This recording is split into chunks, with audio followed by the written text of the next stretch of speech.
This is over $1,000 of lumber, and I'm going to be turning it into a Lamborghini-themed desk fit with carbon fiber racing stripes and an actual Lamborghini hood engine. Now I just have to figure out what I'm doing.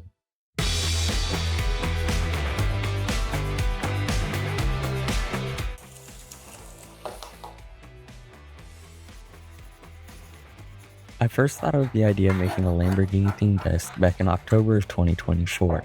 Now skip forward to May of 2025, and I decided to make this 3D model and actually build the desk. And to make that easier for myself, I decided to break it up into 3 steps: the top, the leg, and the drawer.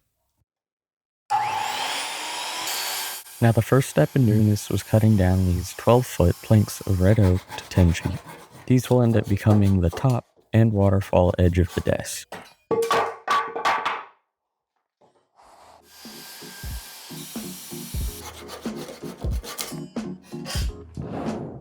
Now I did buy this lumber in what's called S4S, meaning it should be perfectly flat on all 4 sides. But that wasn't exactly the case, so I made it perfectly square with the hand plane. About here you can really start to see how difficult it was to make an 8-foot long desk in a 1-car garage. And it was especially cramped during the first 3 glue ups, the first of which I'm setting up for now.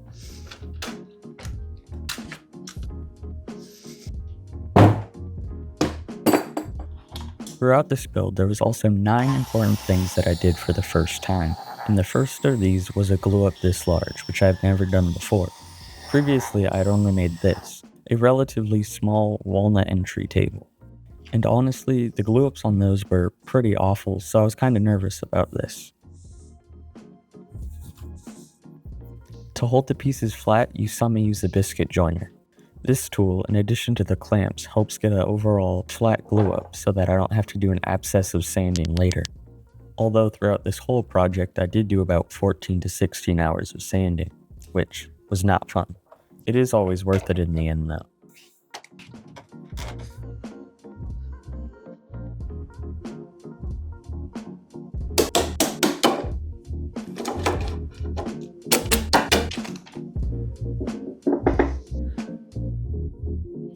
Now after letting that dry for 2 days and struggling to move it, I could get started with the second glue up.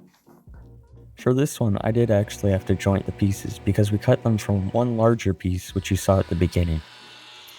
This orangish looking wood is called the Duke. It's from Africa and it's naturally that color. It's going to end up making up the racing stripes of this desk. That is, if that process goes well later.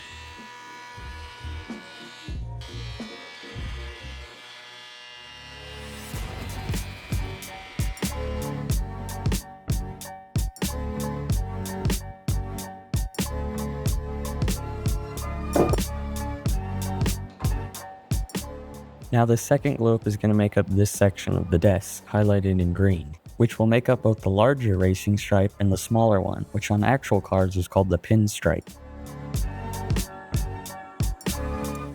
As you can see, this glue up went a little bit less well than the first, and I was starting to get a little bit stressed by the end, but it actually turned out pretty well.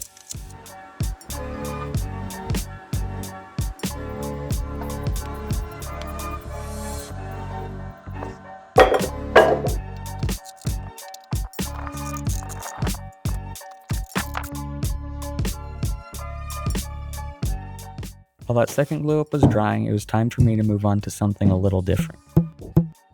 For a more grand desk like this, I didn't just want to stain the red oak black, so I decided that I would ebonize it. And honestly, staining and ebonizing are pretty similar, but this way is just a lot cooler, because it naturally stains the wood black, or at least in theory. Now making this solution is pretty simple. All it is just steel wool soaked in vinegar. But before I combined the two, I cleaned off the steel wool and some lacquer thinner, which is what you're seeing me do now. How this reaction works is the iron acetate from the steel wool and vinegar reacts with the natural tannins in wood. This gives it a deep black color, or at least that's what the internet tells me. And if they're lying, I guess I can just stain it, but that's lame. Now this also means that the more tannins in the wood, the darker the outcome will be. And luckily for me, red oak is high in tannins, like one of the species with the highest concentration. so I guess that worked out well. I just bought red oak because it was one of the cheapest options that would end up looking nice.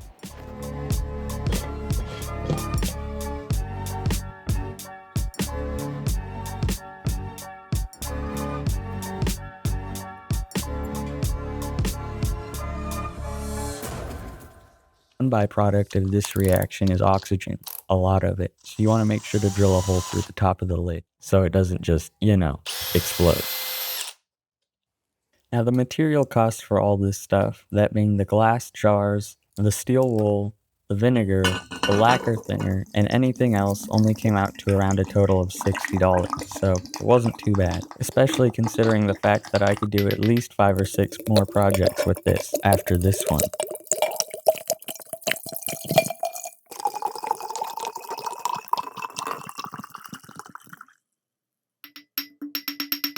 This is just after pouring in the vinegar, and you can see just how many bubbles are already coming up from it. This reaction also stayed consistently like this for about a month. 1 week later, and yeah, I let it rust, which is like the one thing you don't want to do when making this.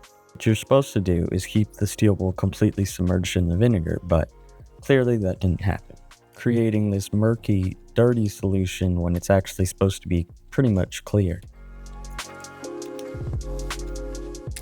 Nevertheless, I still wanted to test it, and it actually worked really well, even with the rust. This is especially true considering it had only sat for a week, when it's supposed to sit for about 2.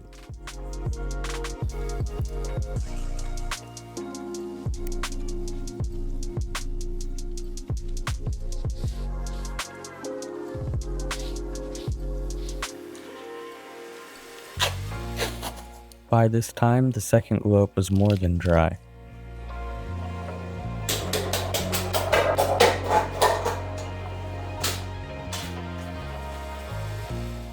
That also meant that it was time for me to once again struggle moving these pieces, which is a theme throughout the whole build.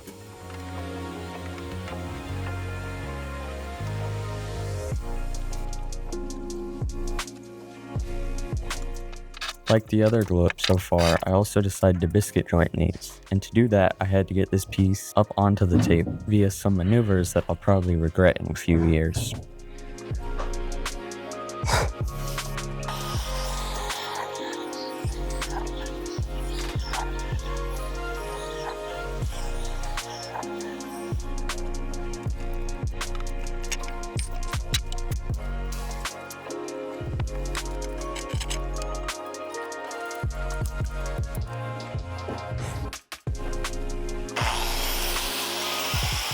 Now I probably don't have to biscuit joint these because they're 2 larger pieces, which probably wouldn't cup when gluing up, but I still did it just to be safe.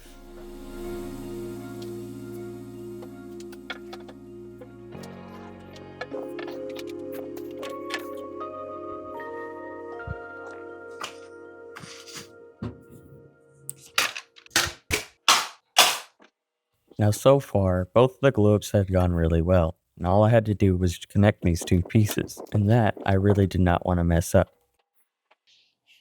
This may also be a good time to say that I live in Florida where the garages are pretty much a sauna during the summer, which is when I built this. So you can imagine me building all of this in 90 to 100 degree weather with 90 to 100% humidity. Not the most fun thing ever.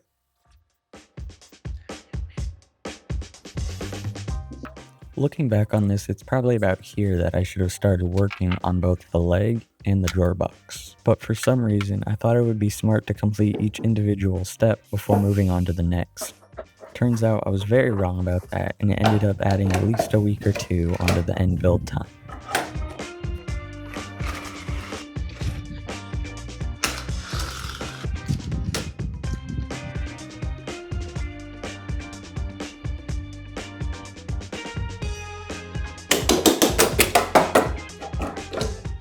After unclamping this and seeing that the glue up went just as well as all the others, according to Google's math, it weighs 165 pounds, which is not light.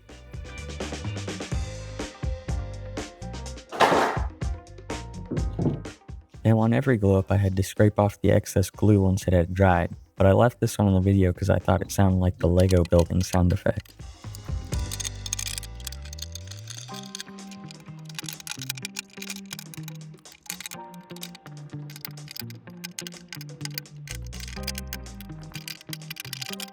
And with that done, it was time to take the tabletop to get belt sanded.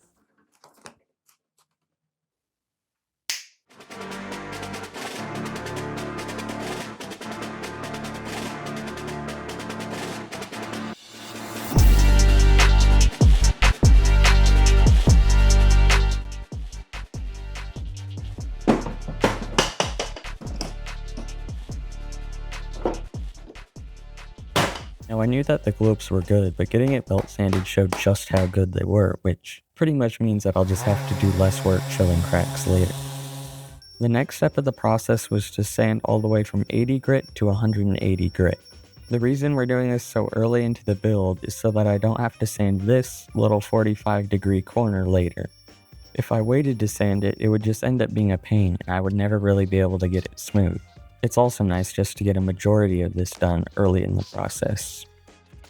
Unfortunately for me, whenever I had to sand the other side, I'd have to really awkwardly flip this over, which took a while for me to figure out.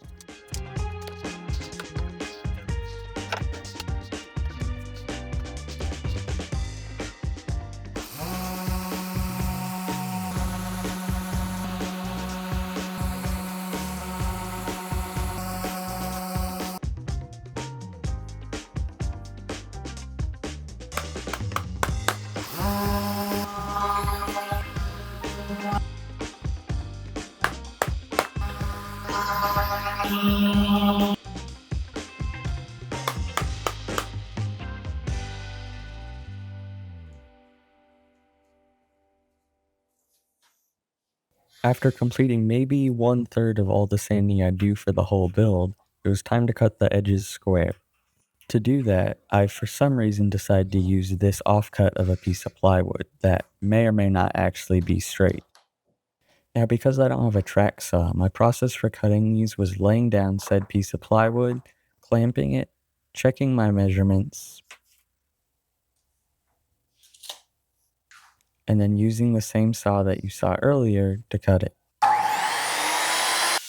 You can also see here that I'm pretty awkward with the saw and don't know how to use it.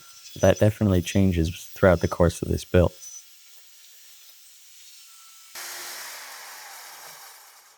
Now this might not lead to the most perfect cuts, but they're perfect enough. And I don't know why, but I like to stop cutting short and then use this Japanese flush cut saw to finish the rest.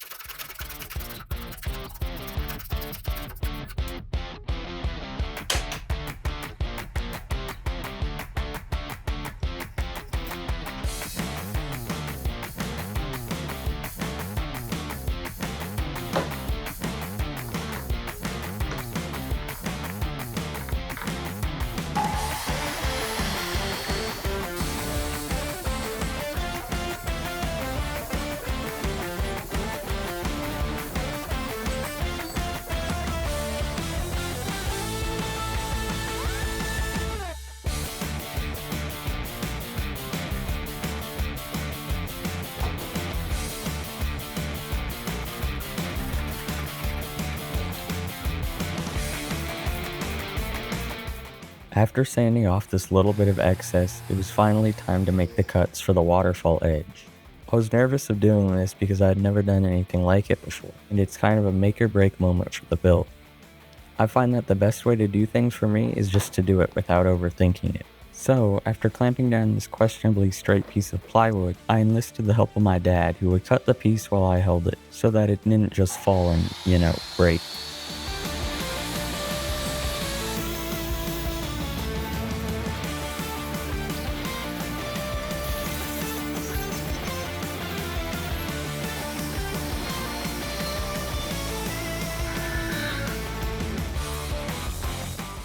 Now if you were paying better attention than I was while we were cutting this, you noticed that we cut off the wrong side, that being the left instead of the right. Now this isn't too problematic, it just means that the drawer will be on the left side of the desk instead of the right, essentially inverting my design.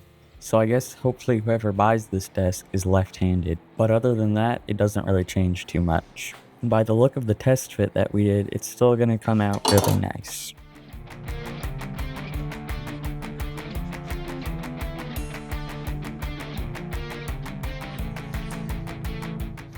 Now, not having too much glue up experience means I've definitely never done anything like this, so I just kinda sent it.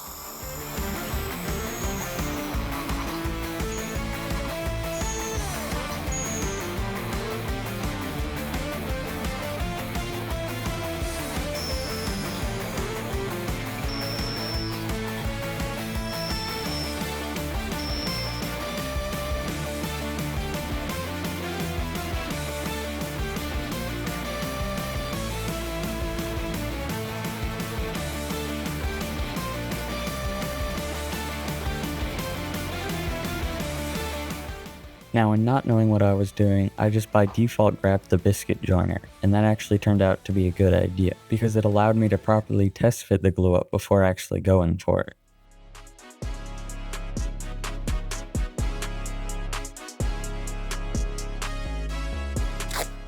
Now, to actually get clamping pressure on the piece, I'm going to be temporarily gluing these 45-degree offcuts onto the side of the waterfall edge and the top, which is now facing the bottom that you can't see. To do that, I'm going to use this, which is pretty much just black super glue that can set instantly with a catalyst. And that catalyst is this little spray bottle.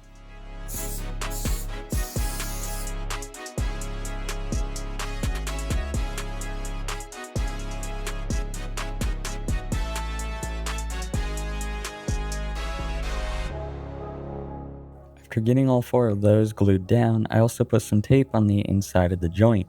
What this will do is stop there from being glue that I can't sand out later.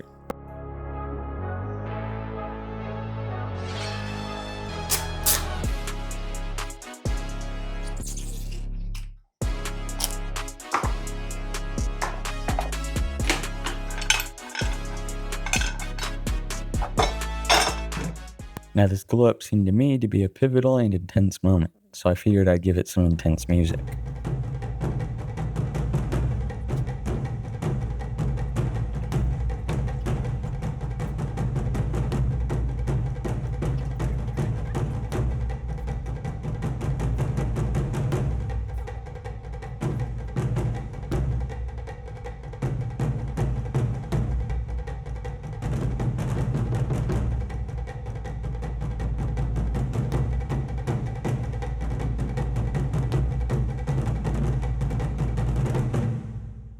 In the end, the little 45-degree clamps that we set up earlier held this at an almost perfect 90, but we also put on these 90-degree clamps to hold it perfectly in place, or at least perfectly enough for my liking.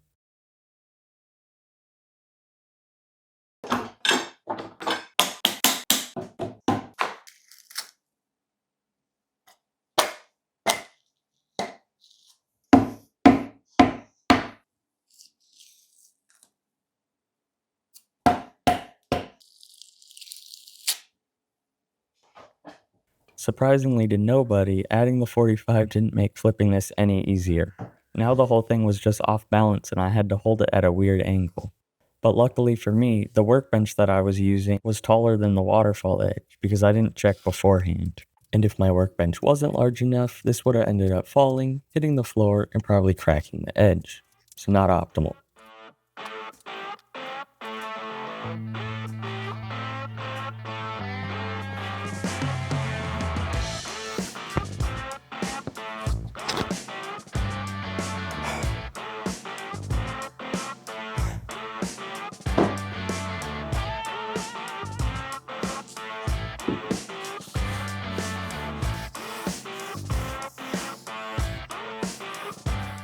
While cleaning the piece, I could start to see the vision come to reality. It also showed just how clean those lines came out.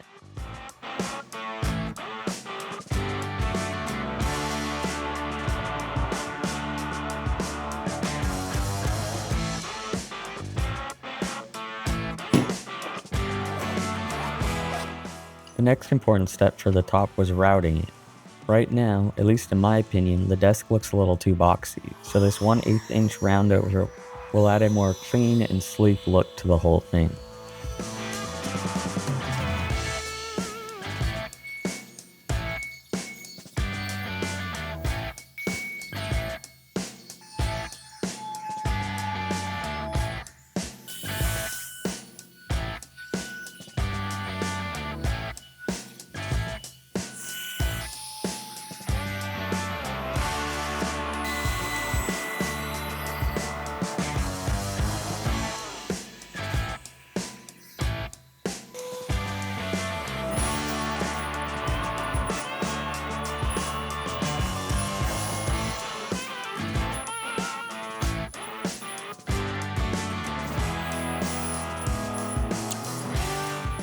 After thoroughly routing everything and sanding everything that I routed, it was time to sand the bottom and the top with 240 grit.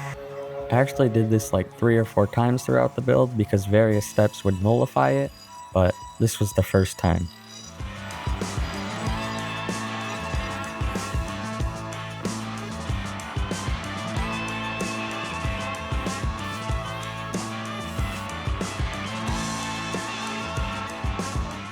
So I just finished routing over the edges and sanding it with 240 grit, and now we got a package from Poland that is quite important to this build.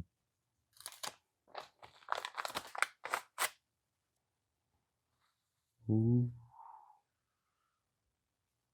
The actual Lamborghini hood emblem right there.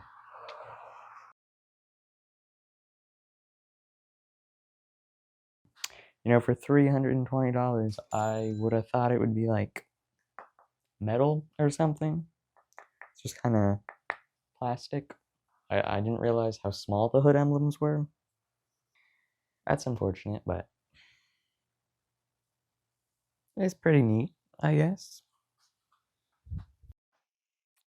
Now, because we accidentally cut this leg, the waterfall edge, to the wrong side, the Lamborghini logo is now going to go here instead of all the way down at the other end, which is where it went in the model that I made. I've decided I'm going to put it this way because I just think that will look better. I think I'll just offset it an inch, which is about there. I'm gonna actually inlay it. There's this little bump in the way, so the first thing I have to do is get rid of that.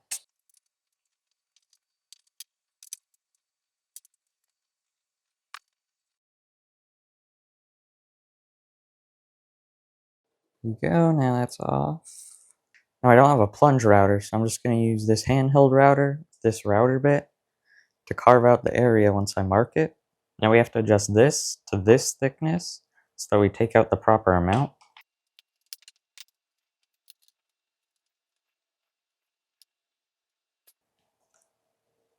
That seems about right. I want it to stick out just a little bit. With the square, I'm going to offset it 1 inch on this side and this side.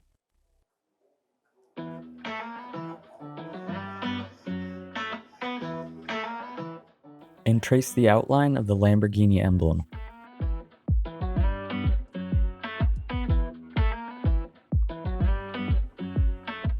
Should be good. You can see the shape of it there, and that's what I have to carve out.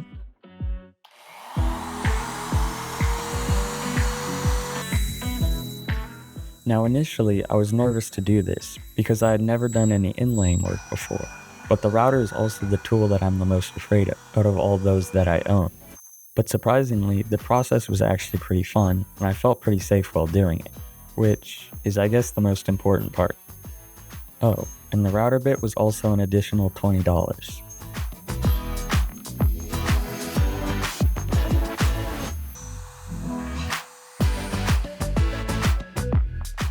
Hopefully that works. It wasn't perfect, but let's see. Not even close. What the crap? Super close. Nope. Please. No. Brother, please. I believe. Come on. Microns away. No. Please. You suck. It's there. Finally. Nice. I'm just going to clean it up further with some chisels and the sanding block.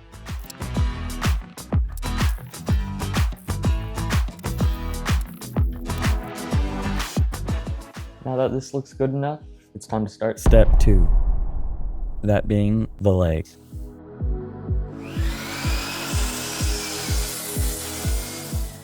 Now the first step in building the leg was to mill the lumber from the 2 remaining 12-foot lengths of red oak that you saw at the beginning.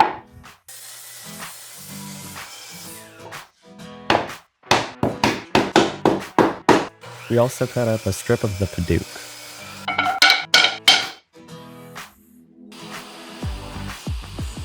After cutting all these pieces to the right length, that being 28.5 inches, we had to cut them to the correct widths. And yeah, there was a lot of these cuts.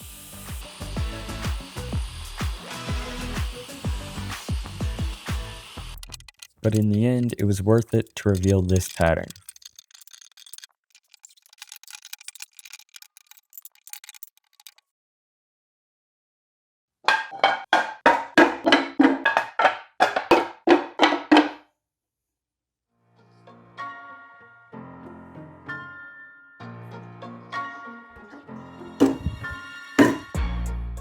These glue-ups, although smaller, were actually more difficult technically than the larger ones. This is because there's more individual pieces, creating more room for error. Here you can also see that I forgot which way I was meant to flip the pieces, which, in the end, did not help anything.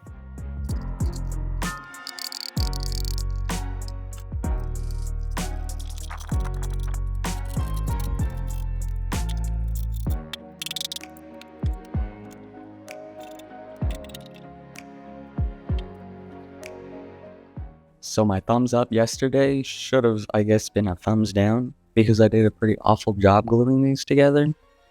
So I have to spend way too long with the belt sander grinding these flat, which is unfortunate, but I guess that's what I'm doing.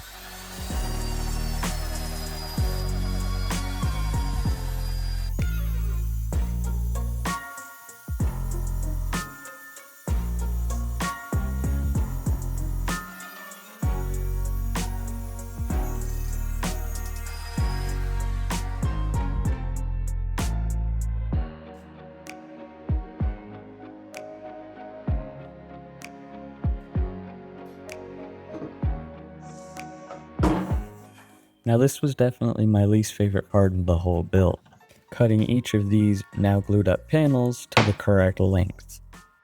I call this my least favorite part because for all of the 8 cuts, it took like 10 minutes to prepare.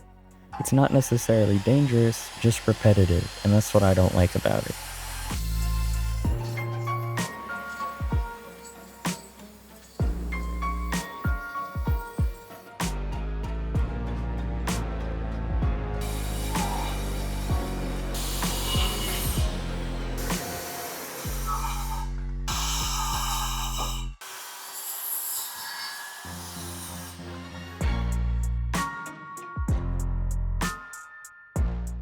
After cutting all these, which actually turned out really well, the fun, or lack thereof, wasn't over.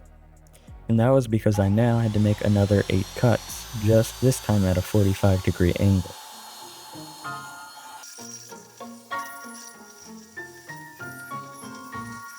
And the first time I actually messed this up, but at least it was fixable.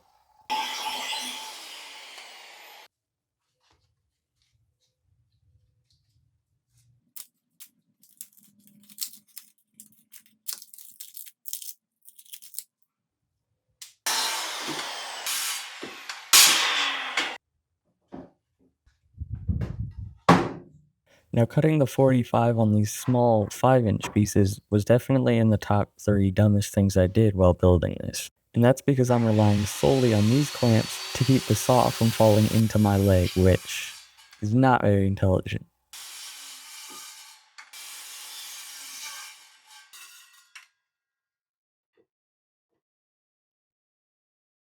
But in the end, after a full day of just making cuts and cleaning up after them, we could put all the pieces together to see if it was worth it. And turns out it was. Not because I thought it looked particularly good at this stage, but because it looked how I thought it would.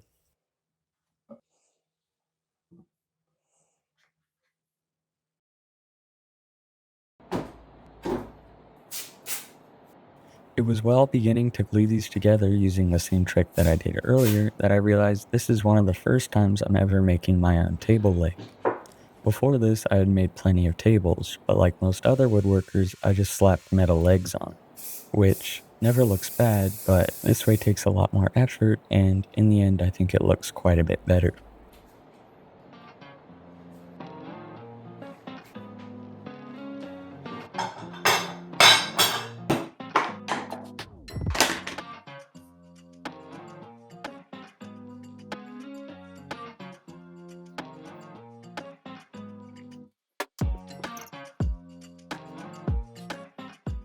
Now, once again, if you're smarter than me, you'll have realized by now that because I temporarily glued on those blocks so that I could clamp it, I can't use these 90-degree clamps, which I just look dumb trying to put on. Not having those meant that this glue up did not go quite as well as it could have, but it still turned out good enough. And that's because, in the end, all the visible red oak will end up being covered up by carbon fiber, meaning the visible quality of the glue up doesn't really matter, just if it will hold up, which it definitely will.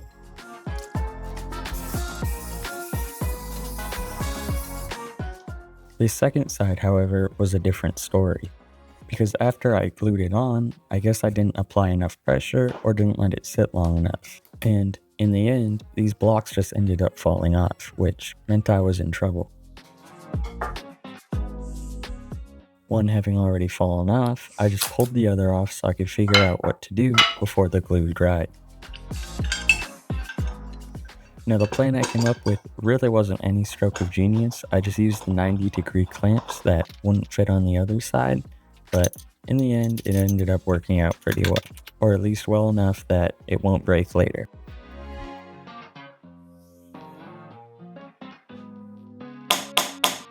Now, I guess I forgot to record the audio for this last glow up of the leg, so I'll make it quick.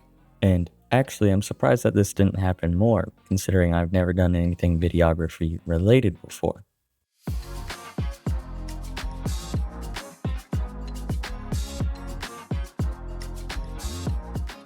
After rolling on the glue, the only thing I was nervous about was if this piece would fit, but it actually did, and pretty well, making this the best out of all three glue-ups.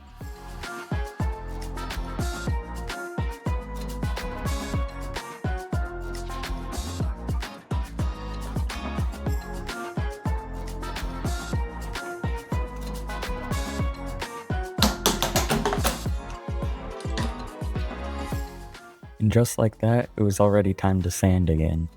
Like the top, I'm sanding this to 220 grit, which might seem pointless because we're going to wrap it, but the wrap actually needs a smooth surface to adhere to.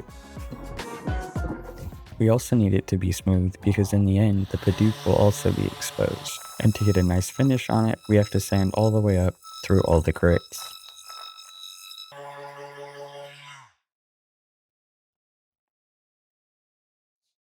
And with that done, we can finally apply some finish for the first time in this project. That is, after cleaning off all the dust from the wood like you're seeing me do here.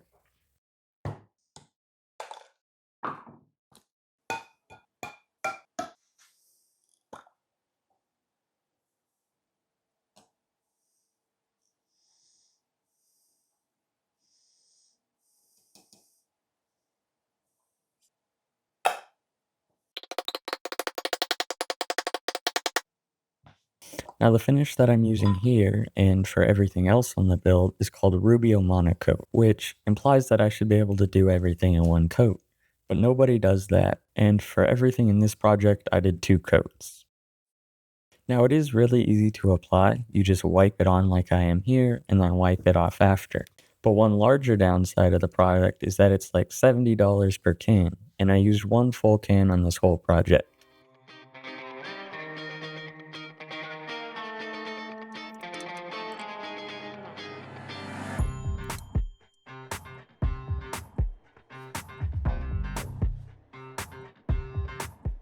As pretty much always, we got a good finish on this, and now it's time to start something that I've been excited for since I first had the idea to do it, and that is wrapping, specifically with carbon fiber. Now this is a wrap meant for a car, but according to Google AI, it should work on this wood since we sanded it smooth. Or at least hopefully it does, because this 4-foot by 10-foot roll cost me $50, which honestly isn't too bad, but you never want to waste. Now before this, I had had 0 wrapping experience of any kind, so this is the plan I came up with. I would use the factory edge on this side that you're seeing me line up, and then use a piece of tape to make a little indent that I could see after I had wrapped it. This little indent would allow me to cut perfectly on the line with a straight edge, giving me a nice, clean line on both sides. In theory, at least.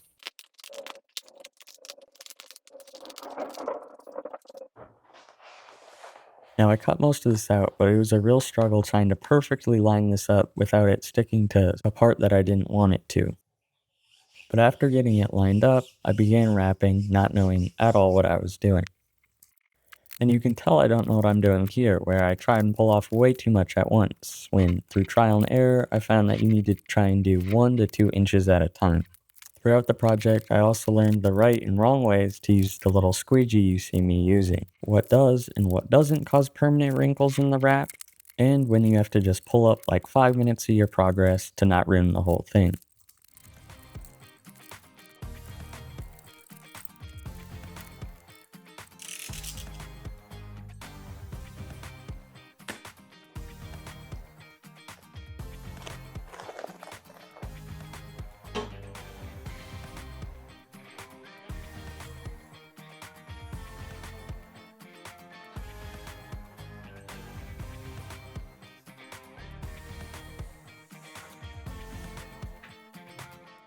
Now you can't see it very well on camera, but this first one actually turned out horrible. But it did confirm for me that my tape strategy would work.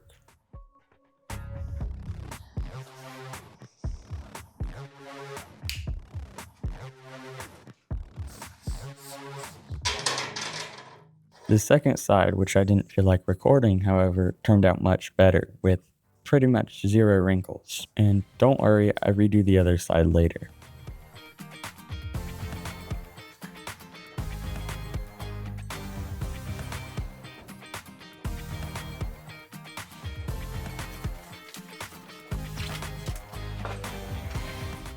Now doing the sides was a little bit more difficult, but not by much, or at least not in comparison to wrapping the drawer box later.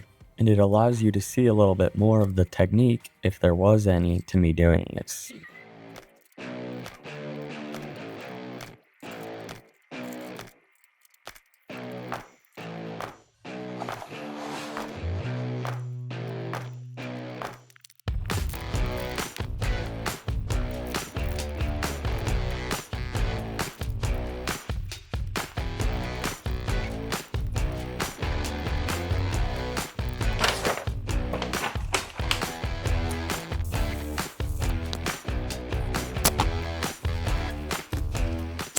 As promised, here's me pulling up the side that I messed up earlier. And I thought this would be more difficult because of all the time that I wasted on it, but knowing how much better I could do, it wasn't that bad. This wood pattern that it left on it was also cool.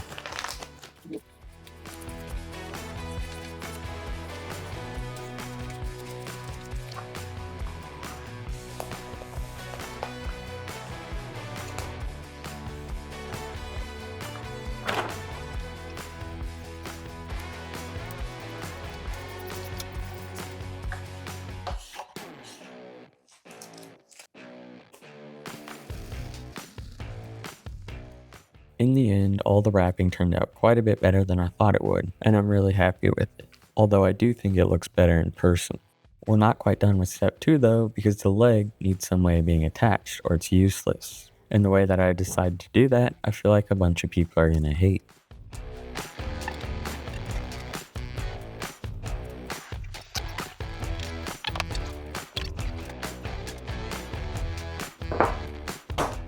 Maybe people won't hate the way I decided to do this, but they'll definitely think that it's too weak or gonna snap when someone leans on it. And that way is simply just by gluing this perfect little offcut that I had onto the bottom of the desk, then putting screws through the carbon fiber of the leg we just made, firmly attaching it, at least in theory. Now what I've done so far is mark out the area that I'm gonna glue this to.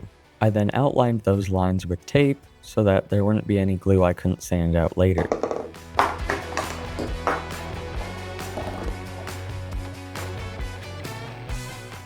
To keep the piece of wood from sliding around while I'm trying to glue it, I'm going to use the same instant setting glue that you saw earlier to hold it in place while I clamp it down. And if it wasn't clear by now, this block of wood will act like a puzzle piece with the leg we just made, allowing it to slide perfectly into place.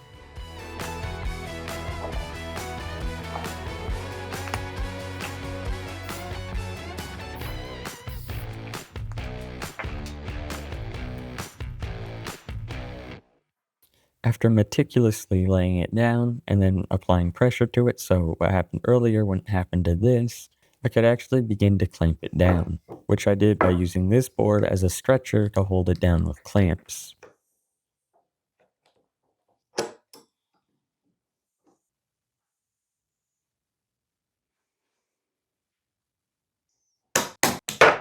Now watching this, you might not be confident in it, but PLA wood glues like the Type Bond that I use are a lot stronger than you might think, and the wood would break before the glue joint ever did. Or maybe I'm just coping, I don't know.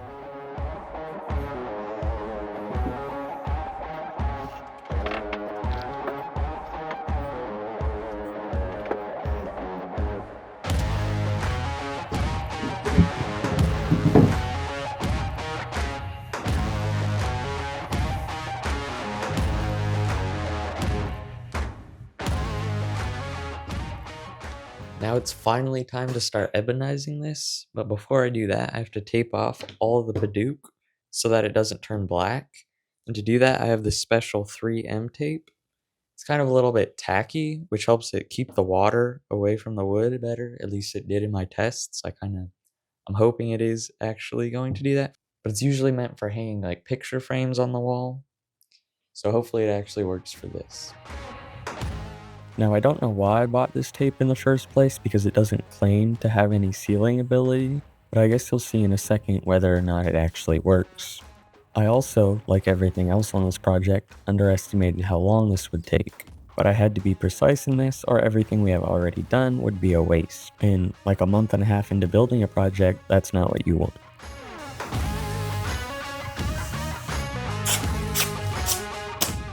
And I wasn't originally planning on doing this, but because I don't trust myself, I'm taping off all the rest of the wood, which, spoiler, turned out to be a good idea.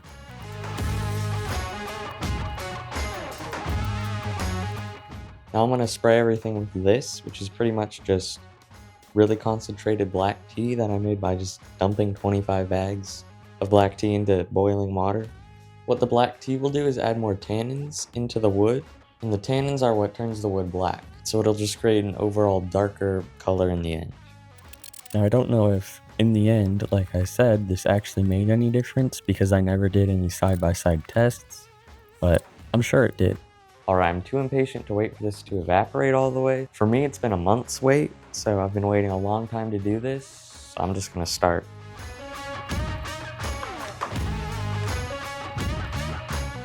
Now, I'm not quite sure why I sound like a giddy schoolgirl in that clip, and I was excited for this, but not that excited. Anyways, as you can see, the ebonizing was actually going really well, and it was getting pretty dark, which I was excited about because I didn't know how dark it was actually going to get. It is also a little darker on camera than in person, and after the fact, I wish I used a higher concentration of vinegar in the reaction. This, from what I've seen online, would turn the wood pitch black, but we'll get to that more later. Good enough.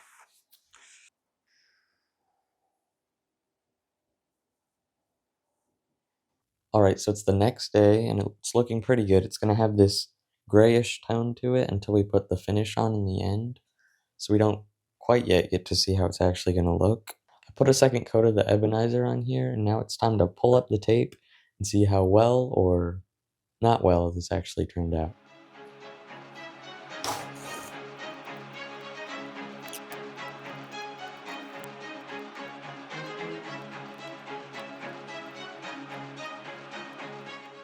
Well, it looks really good and the lines look really clean, and that's nice, but I'm really not looking forward to doing all of this because this little piece took 5 minutes. Yeah, I severely underestimated how long doing this would take, because this one little strip took an hour. And it took this long because instead of peeling up, the tape would just rip, which 45 minutes in just became infuriating. And to top it all off, my fingers were all blistered the next morning. Still better than making all those cuts though.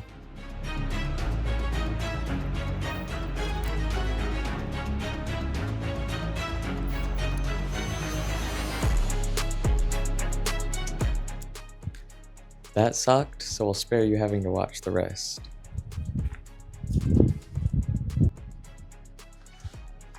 It's done! That took an additional hour, but Looks pretty good. The lines came out almost perfect, and I'm pretty happy with it. Doesn't look good now, but when we put finish on it, it should look perfect. When I put finish on it, it'll look a little bit more like this, which looks so much better than that gray color. But before I put any wood finish on it, I have to ebonize the top. Now the bottom turned out well, but in the end that really doesn't matter. The top is what you'll see every day, and so this is what really counts. Though, both sides of an expensive desk like this should be equally as nice, but we'll talk about the price later. And I forgot to mention it, but I used about $45 worth of this tape during the whole project.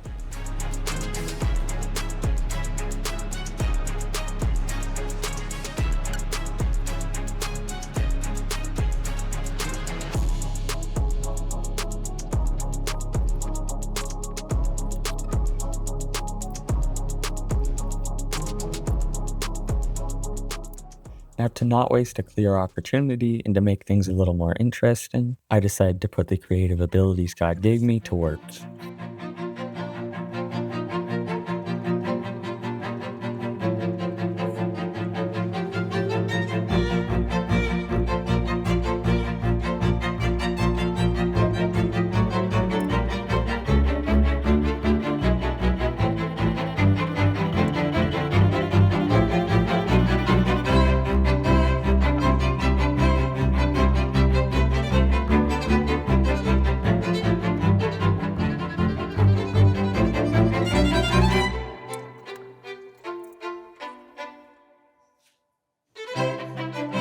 But like all good things, Bobbert had to come to an end. So, rest in peace, I guess.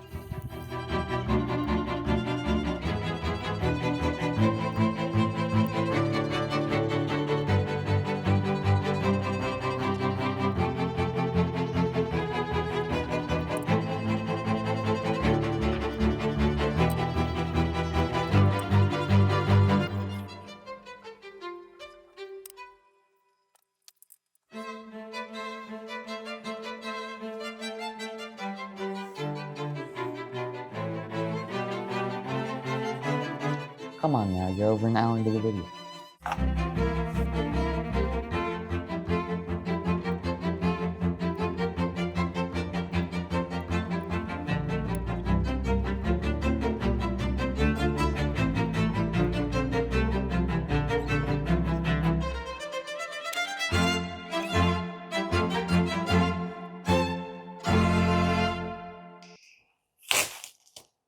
Now, after disgracing my whole bloodline in the shameful plug and finishing ebonizing this, well, actually putting 2 coats of the ebonizer on, which I also did for the bottom, it was once again time to peel up this tape.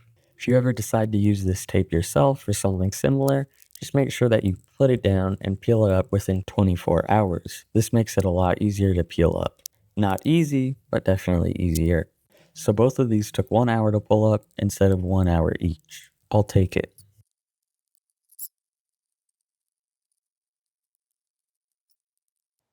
And with that done, it was time to start step 3. That being the drawer.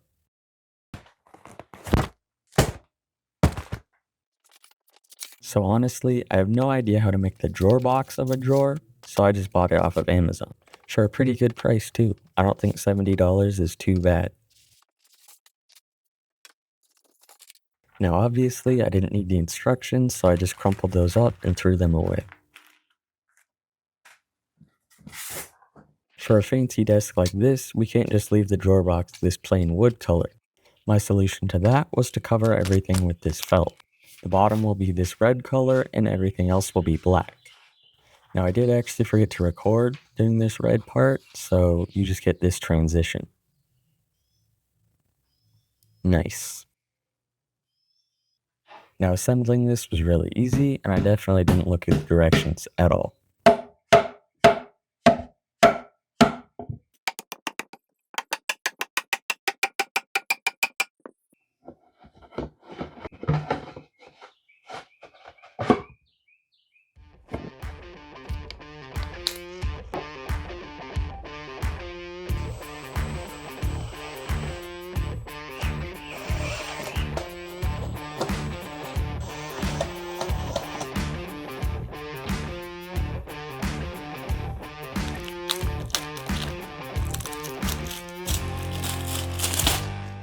Now doing the red one was fine, a nice, flat, even surface, but this black one really sucked.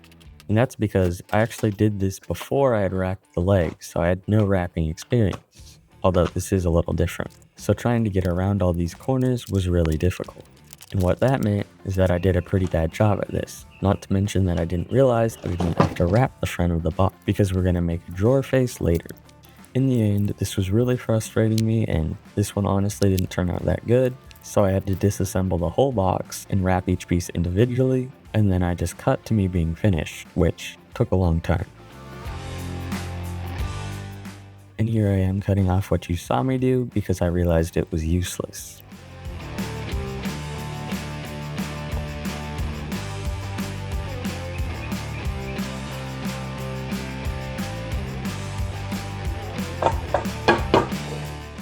As with the drawer box, I also really have no idea what I'm doing when making the actual cabinet itself, which is what I'm doing here. Now this isn't any new lumber, it's just the 2-foot cutoffs from the original 12-foot lengths that we cut at the very start of the video. So it's been a minute, or I guess 51 to be exact.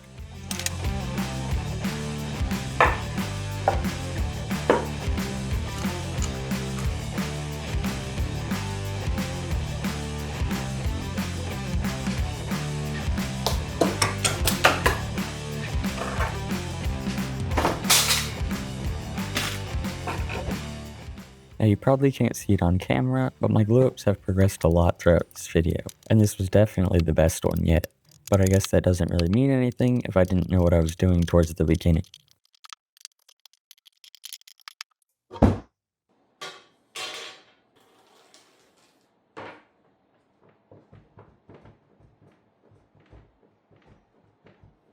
Now time for the dumbest thing that I did throughout the whole video.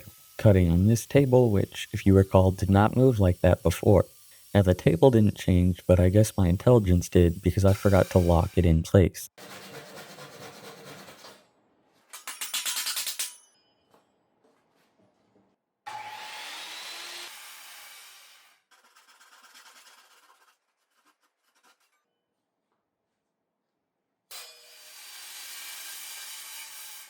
Now this cut is pivotal in making the cabinet because it'll make up this little piece that will fold over.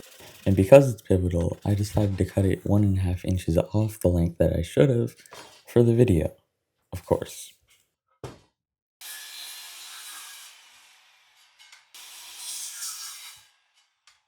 My fix to that mistake is just gluing on this extra board. Not really that difficult, just annoying.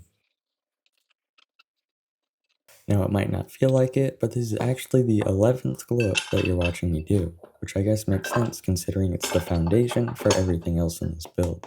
You want to make a desk? Glue ups. You want to make a leg? Glue ups. You want to make a drawer? More glue ups. But honestly, I don't hate it. It just means that at this point I had already gone through one whole bottle of Type Bond 3, so another $10 to the total, which is just dust in the wind at this point.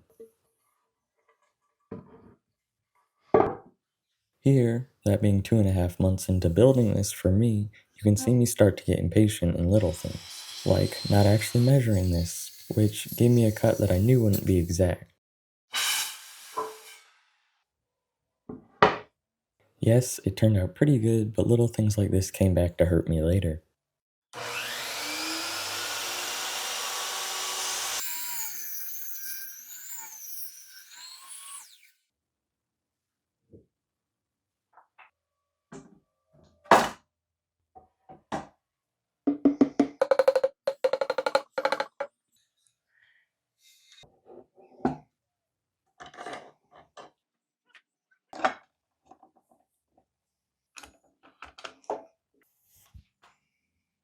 With that drying, it's time to do something I forgot to on the leg. That is, installing leg levelers. Now if I made all these cuts with an actual table saw or a track saw, I probably wouldn't need to do this. But because we cut everything with a circular saw, and that's probably not exactly perfect, we need to add them.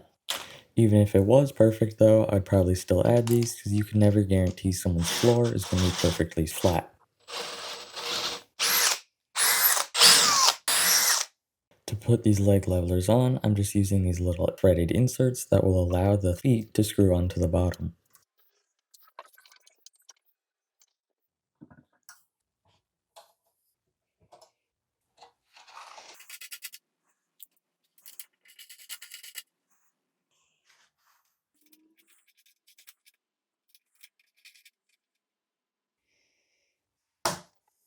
Now this next part that you're going to see me do, which is flipping the desk over and putting it on its leg for the first time, felt a lot more dramatic than it actually came out in the recording. So to make this pivotal moment feel a little bit more pivotal, I added this dramatic music.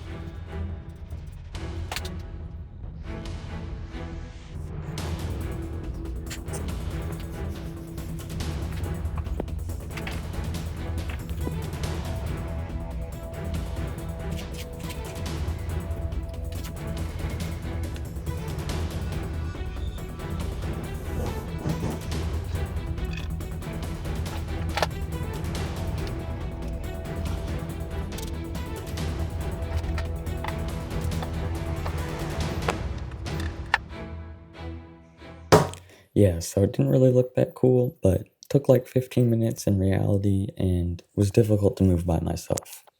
This looks even better than I thought it would.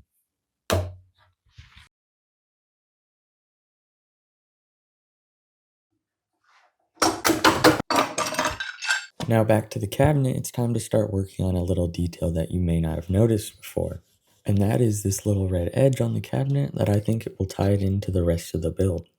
Now out of everything that we've done and everything that we will do, I think this is the most effort for the least amount of progress. But it was worth it in the end.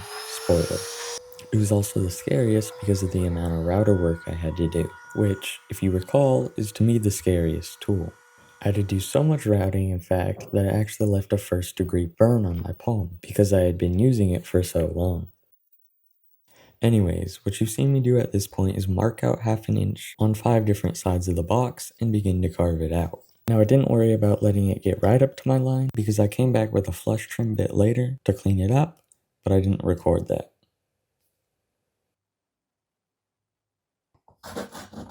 Now my way of cutting pieces for this was quite primitive. I just used the handsaw. This was because getting exact lengths didn't really matter as we come back with the router once again and clean it all up.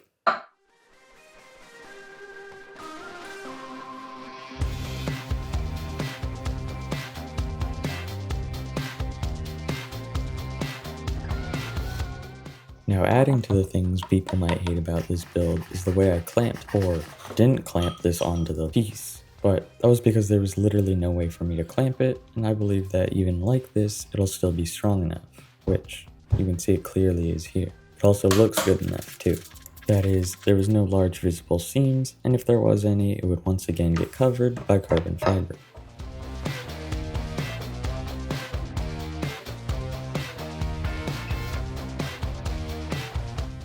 I did clamp it where I could though.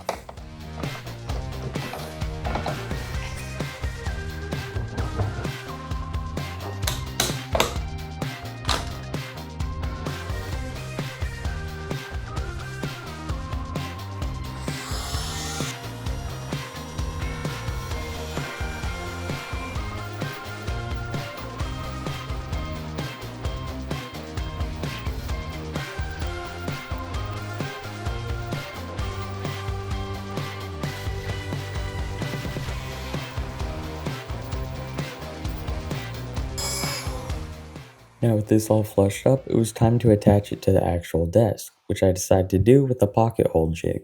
All this little jig does is allow you to put screws at a certain angle, and this angle makes it so that there's no visible screws in the end. And this thing works really well considering it's only 40 bucks.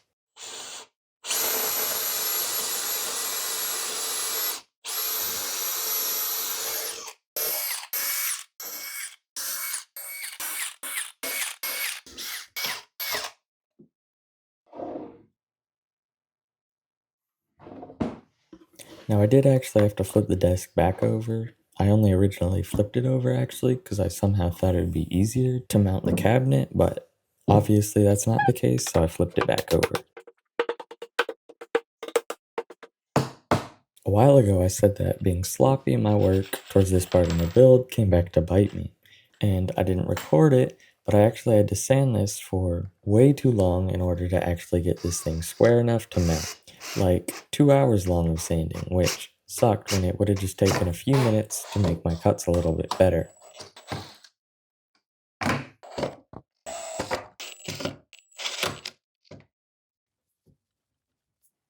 Now these last 4 were awful to do, but at least the whole thing came out good in the end.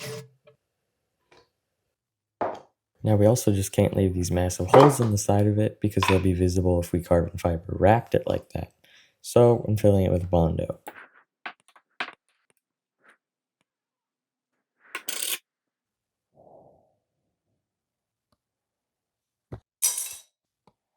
Now like me here, you probably want to mask while using this stuff, but unlike me, you want to be in a ventilated area because it stinks.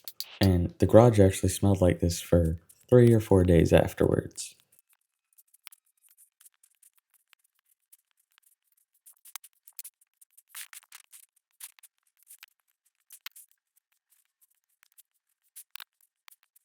Alright, so I just finished sanding all the Bondo off the drawer box. I also ebonized the inside of the drawer box because I forgot to do that. Now it's finally time to get some finish on the underside of this table.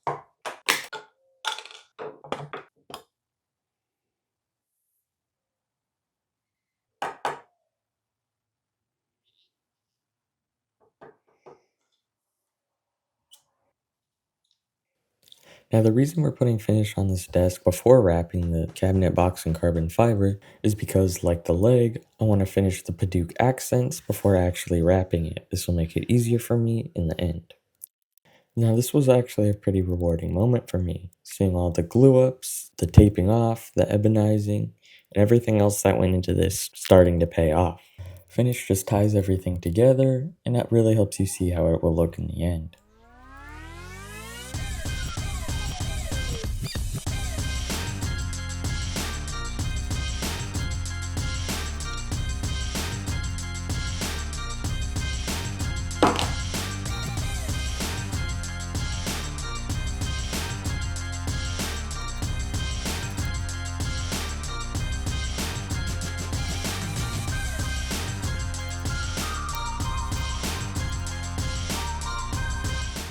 Now the finish I use has like 15 minutes of work time, but by this point I was 30 minutes into using it, so I had to do this part pretty quickly. The next day, as with everything on this project, I also put a second coat of finish on. This just bumps up the sheen and protection that the finish gives.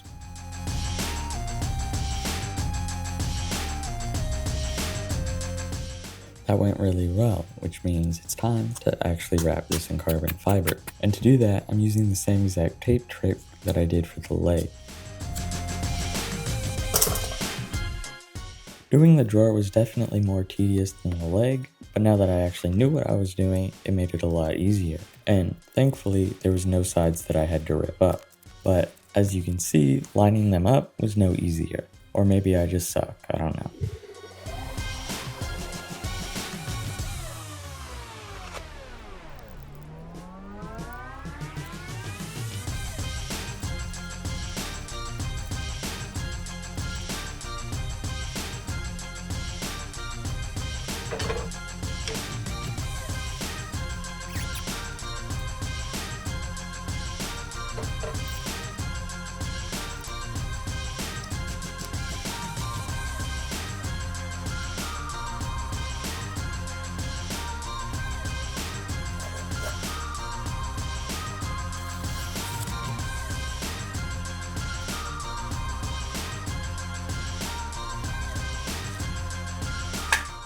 Now to nobody's surprise, these edges weren't perfect, so I just laid down some black caulk. And I'm not very good at caulking, but these actually turned out pretty well, and I'm happy with them.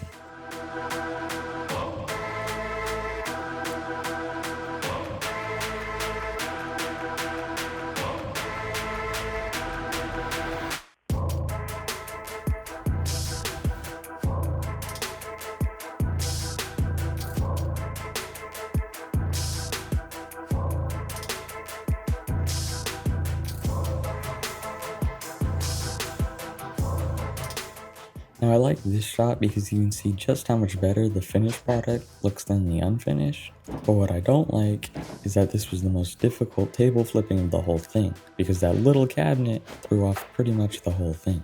And that's because, if you couldn't already tell, I now have to move it much farther forward on the table, What this did is make it tip forward the whole time I was trying to flip this, adding a whole nother dimension of difficulty. So I guess this table flip is actually the one that deserves the intense music.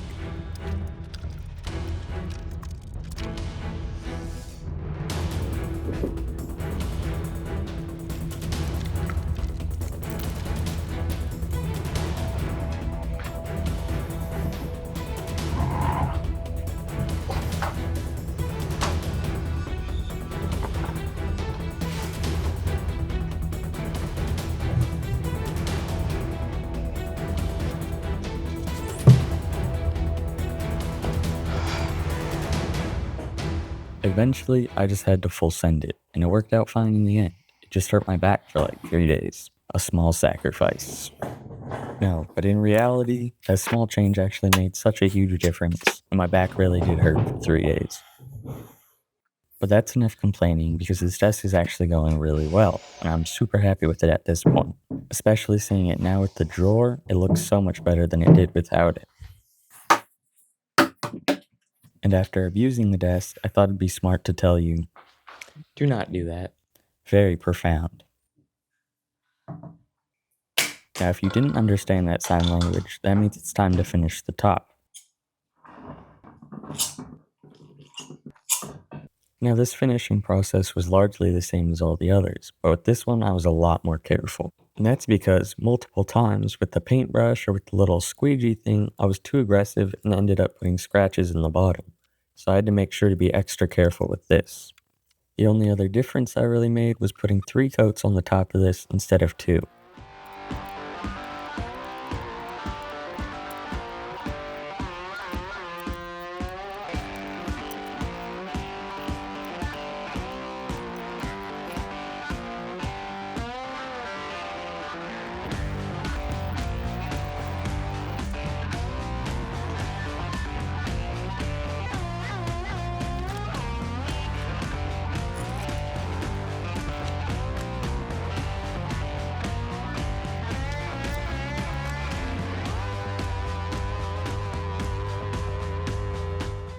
And with this, it's finally time to end off the list of things I had never done before this build, that being installing a drawer.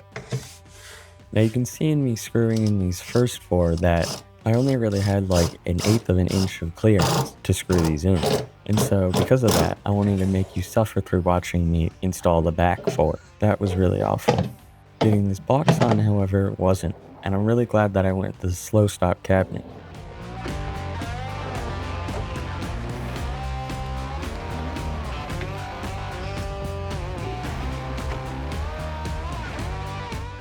Now the very final step of this build was to make the drawer face of the drawer. Now don't worry, this little stripe isn't going to be directly in the middle, it's actually going to look like this. I wouldn't throw the build in the last second.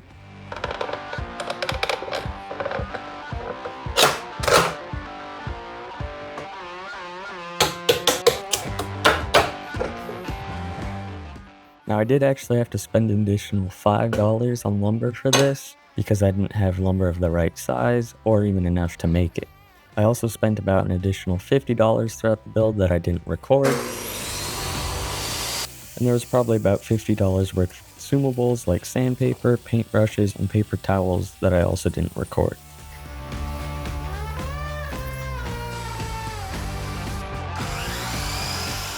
Now in cutting these I had to be very precise because you don't want the gap between the cabinet and the drawer face to be too large. And again, we don't want to throw the build in the last second with one dumb looking detail. But I actually think this looks pretty good.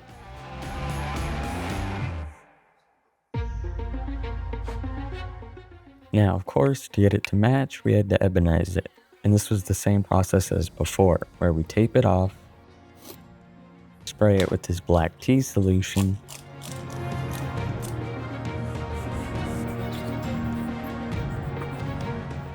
and then actually begin ebonizing it.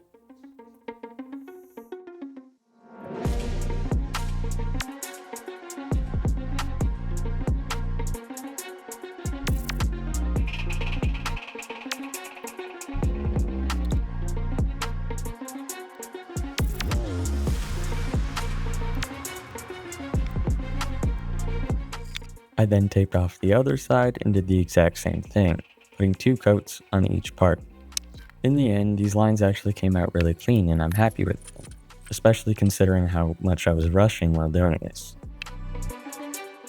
Now this drawer face is going to need a handle, obviously, so I then began to mark out and drill the holes for that.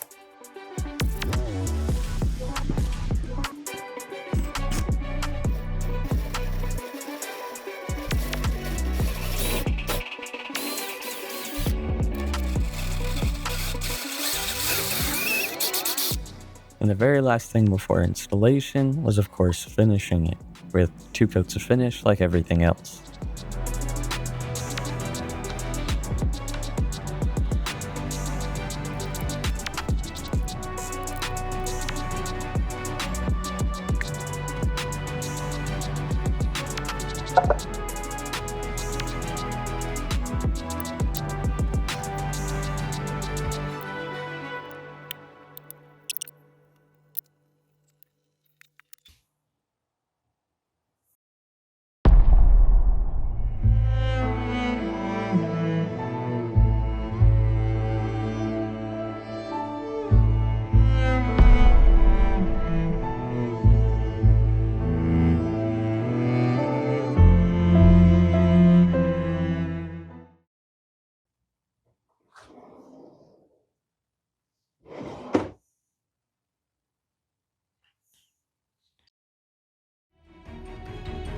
And finally, after 13 glow-ups both large and small, spending $1,745 just on materials, learning 9 new skills, learning videography, learning to edit in Premiere Pro, reaching my 700th voiceover attempt, and spending over 3 months of my life on one project, the last step was to lay down some liquid nails and place the Lamborghini hood emblem into its place to reveal the final product.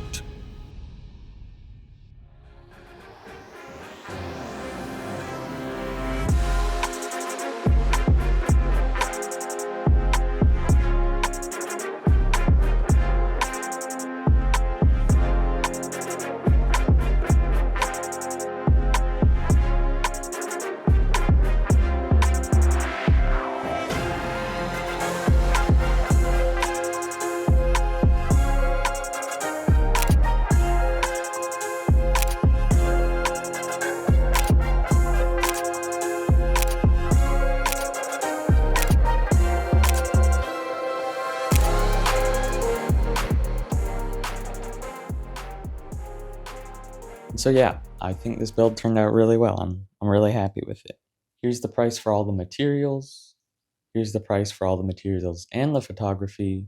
And here's the price for all of that, plus all the camera stuff that I had to buy, because that unfortunately didn't just spawn in. So yeah, not cheap. But anyways, I'm curious as to what other people think I should be able to sell this for. Because I personally think 10,000, which originally sounds like a lot, but when you consider the target audience, that being people that own $500,000 cars, I don't really think it's too bad. Also, I really feel like it puts into perspective just how big this desk is when you actually start to sit at it. Like, I can barely reach across it, and I can't reach to either side. If you are interested in buying this desk and you're located in the Tampa to Venice region of Florida, then just message me on Instagram. Of course, all glory to God, the reason I have the ability to build this, the physical strength to build it, the mind to build it, the tools to build it, and the actual place. So yeah, I have no clue how to outro a video, but goodbye.